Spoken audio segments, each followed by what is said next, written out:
Bonjour, je m'appelle Lucie, j'ai 27 ans, je suis chef pâtissière de la pâtisserie Les Rêves de Lucie au centre de Lima.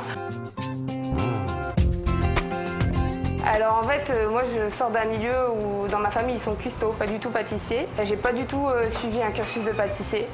J'ai fait des études de coiffeuse maquilleuse, mais j'ai toujours été passionnée par la pâtisserie. Je faisais beaucoup chez moi en fait. J'ai commencé donc à prendre des cours pour me perfectionner et je suis rentrée à l'école chez Michalak.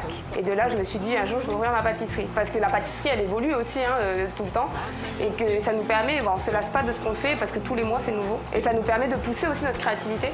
Oui, il faut être créatif pour être pâtissier. J'ai suivi une formation payante. Bon, après, j'ai eu beaucoup de conseils et de cours, on va dire, gratuits parce que j'ai eu beaucoup d'amis chefs et c'était devenu vraiment des amis et du coup, des petites astuces comme ça. Mais après, j'apprends aussi toute seule énormément sur Internet. En Polynésie, tu as l'école hôtelière, le CFPA et les clubs FOC. Après, là, ça va t'apprendre les bases. Et moi, par exemple, tous les samedis, j'organise des cours de pâtisserie aussi pour les particuliers. Je prends beaucoup de stagiaires parce que j'aime en fait apprendre. C'est pour ça que je fais des cours d'ailleurs. Là, on a un ou deux stagiaires qui viennent depuis 2-3 fois chez nous. Et du coup, maintenant, quand ils viennent, ils savent déjà tout. Et c'est top, quoi. Et ils veulent toujours revenir. Donc parce qu'en fait, ils veulent revenir parce qu'à chaque fois qu'ils viennent, c'est jamais les mêmes gâteaux à la carte.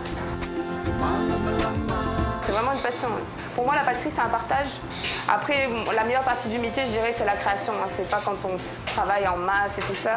Et à chaque fois, vu que je change de carte tous les mois, le moment où on fait la création pour le mois prochain, c'est là qu'il te fait aimer ton métier. Si t'es pas passionné par ton métier, c'est un métier très difficile que tu vas vite être dégoûté. Il faut vraiment être passionné pour faire ce métier. Pas avoir peur de travailler.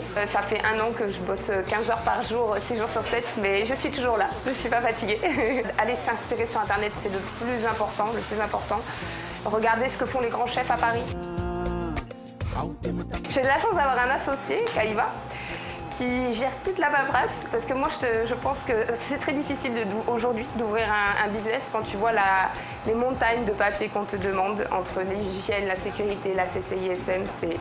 C'est un peu le parcours du combattant. C'est très très difficile de trouver des employés qualifiés en Polynésie, surtout passionnés et motivés, c'est très très dur. Je pense que déjà ça vient de la formation ici, et ce qu'ils apprennent à l'école c'est bien, mais c'est vrai que ça reste quand même les bases. Le niveau en Polynésie pour les élèves n'est pas très élevé et qu'il y en a beaucoup qui décrochent en fait.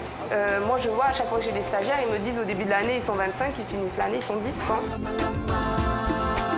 Oui, on a eu la Sofidep. Franchement, nous, on en parle tout le temps sur nos pages Facebook parce que en Polynésie, si tu as un projet béton, tu as un super business plan, la Sofidep te prête jusqu'à 5 millions et nous, c'est grâce à la Sofidep si on a ouvert ici.